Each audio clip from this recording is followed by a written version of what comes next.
Hey guys, welcome back. So today we're in Buckley Homestead, which is in Lowell, Indiana. It's the home of a World War II reenactment that they hold every year here.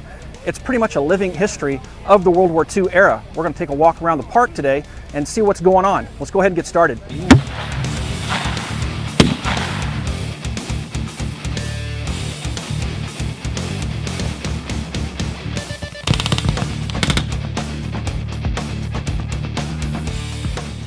Buckley Homestead is a national park located in Lowell, Indiana.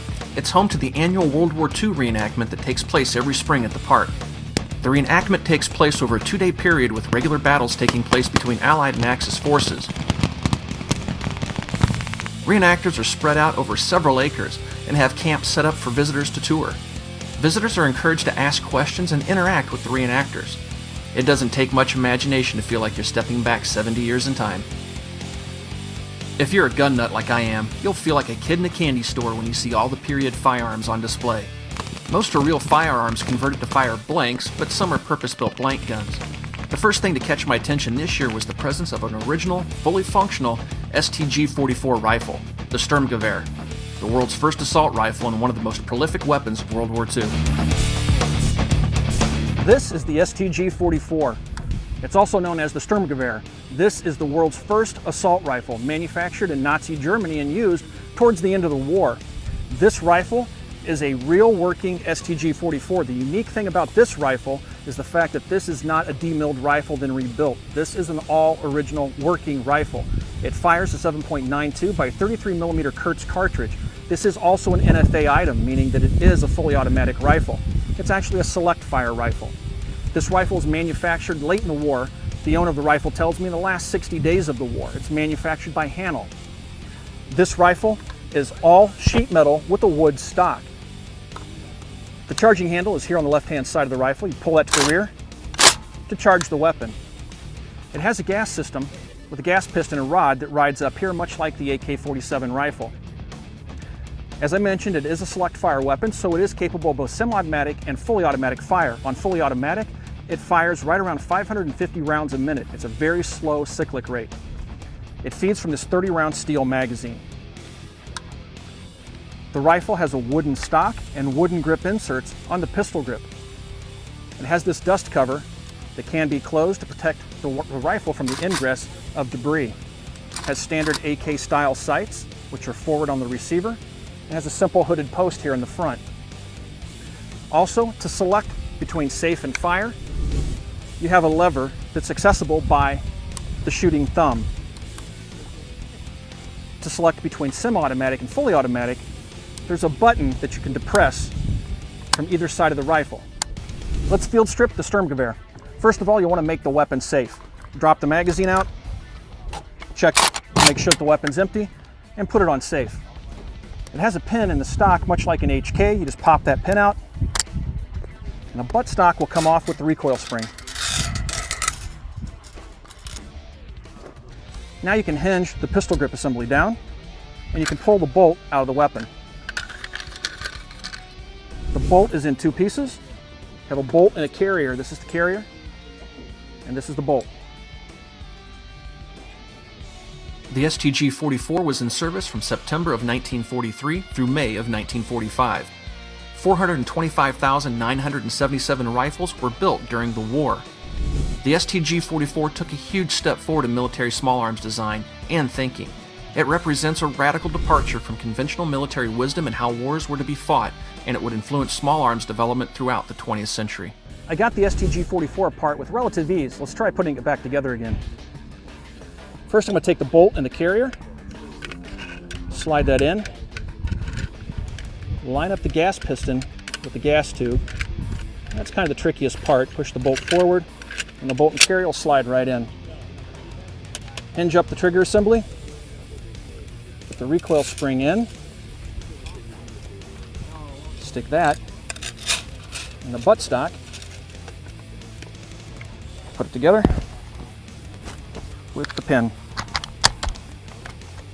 And function check. It's back together again.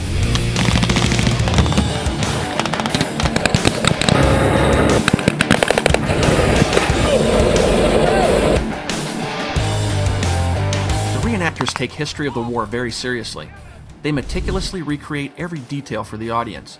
Everything from the clothing they wear to the weapons they carry and the food they eat is a near-perfect recreation of the items used during the war. While checking out one of the German camps, we came across a German soldier who was willing to tell us about his uniform and some of the gear a World War II German soldier would carry. Hello, I'm Adam Toring. I'm with the 2nd Panzer Division, a reenactment unit based out of Chicago, Illinois. I'm here with my friend Andy, and we're going to talk about German Grenadiers in 1944, the end of the war of World War II. I'm carrying an MP40 machine pistol. It's 9mm. This has been blank adapted to be used during reenactments. They can be a little temperamental. The blanks, because of the blowback system, occasionally don't fire the way we would like them to. So I jokingly sometimes don't shoot at all when I'm at reenactments and just pose with the very expensive weapon, which is fun too. I'm carrying equipment for a squad leader, a German Panzer Grenadier squad leader. I only have one set of pouches and my map case, and then I have my pistol. My friend Andy here is fully kitted out as a enlisted grenadier. He's carrying the 98K rifle, which is 7.92 or 8mm. He has two sets of pouches in the front, K98 pouches, Y-straps, which hold the pouches there. On his back, he has the gas mask canister. This is the gas sheet bag, which inside of it is a cellophane sheet. Underneath his arm here, he has his E-tool and his bayonet. And that, when mounted, they would sometimes take these off. You'll also see pictures or images of them wearing the E-tool in the belt for close combat if need be. On the other side of Andy, can you spin please? He has his bread bag here, and this is his canteen. As you can probably imagine, the largest group of reenactors portray American forces. You'll find a large contingent of Army grunts and airborne troops. You will see a small contingent of Marines and a few sailors roaming around, but this reenactment is mostly about the European theater and the role the U.S. Army and German forces played in the war. We found a number of U.S. vehicles at the event, including Sherman tanks, jeeps, and scout vehicles. It was amazing to see these old war horses still moving around under their own power and to see them take to the battlefield.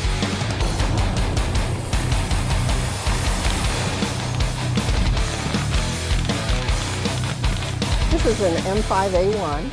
It's a light tank that was used during World War II. Its common name is the Stuart tank, and we represent the 70th Tank Battalion.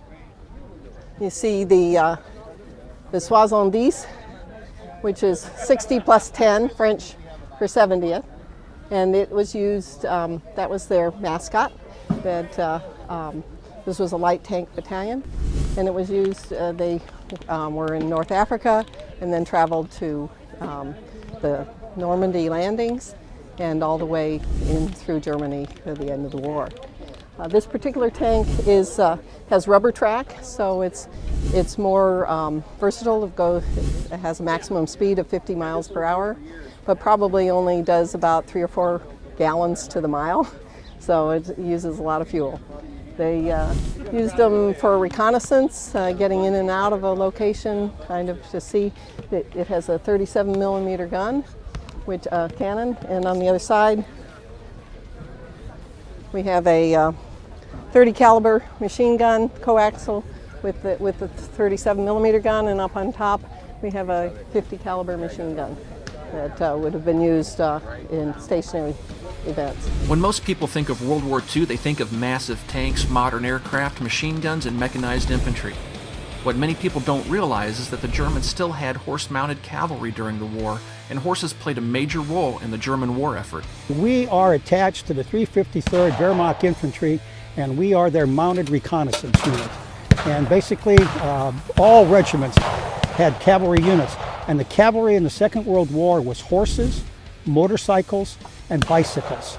There were whole regiments of German troops that were on bicycles. Bicycles, you can go a whole lot farther all day than you can walking. You can go a whole lot farther every day on a motorcycle than you can walking. And of course, the same thing with the horse. And this was all mechanized. The whole premise was to move as quickly as possible. The old warfare where you fought 1 or 2 battles a year, regrouped, and then fought again was over. This was blitzkrieg. They just simply overran the other country's armies as fast as possible. The Germans bought 10 million horses between 1943 and 1945. The winter of 41-42 in Russia, they lost 750,000 horses. Most of their supplies, 70% of their supplies, was on horse-drawn vehicles. The Blitzkrieg that you see, that Hitler wanted you to see, was of course the mechanized war with the tanks and the armored divisions racing across Poland and racing across Russia. And they minimized the use of the horses, but the Germans used their horses all the way through the war. Aerial pilots in Normandy said if they saw a convoy on the road and it was all trucks, they pretty much would assume it was an American convoy. If they saw a convoy on the road and there were horse-drawn units along with trucks, or if it was an all horse-drawn vehicles, they knew it was a German unit and they'd strafe it. The horse was the transportation. If you blew up the truck, the convoy didn't move. If you killed the horse, the convoy didn't move. To keep an army fighting, you need food. Lots of food. The reenactors don't gloss over this important detail, and while visiting the German camp, we were able to learn something about German field kitchens.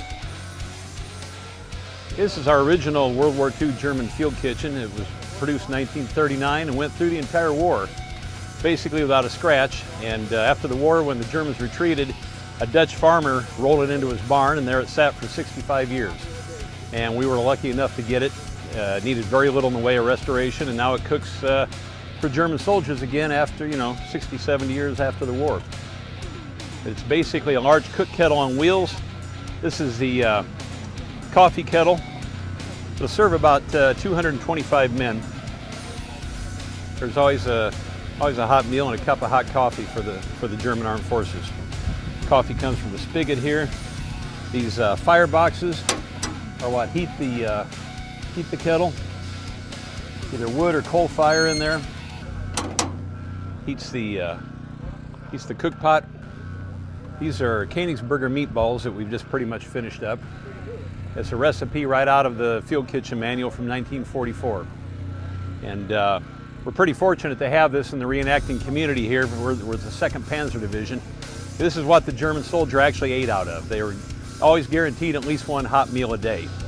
And when they couldn't get to the field kitchen, they'd run it up in containers to the front lines. So as long as they were able to do it, they got hot food to the troops in good form. I always enjoy attending the World War II reenactment held every year in Lowell, Indiana. For me, it's like stepping back in time, walking through history. World War II was the impetus behind many modern small arms designs, firearms we take to the range on Saturday afternoons with friends and family. By going to these events, I feel like I'm paying tribute to the brave men and women of that era who sacrificed so much for our nation and for our freedoms. A quick Google search will help you locate reenactments in your area. I highly recommend you attend at least one event this year if you can. I believe you'll walk away thoroughly impressed. Thanks for watching, everybody, and thanks for the subscriptions. We'll talk to you guys soon.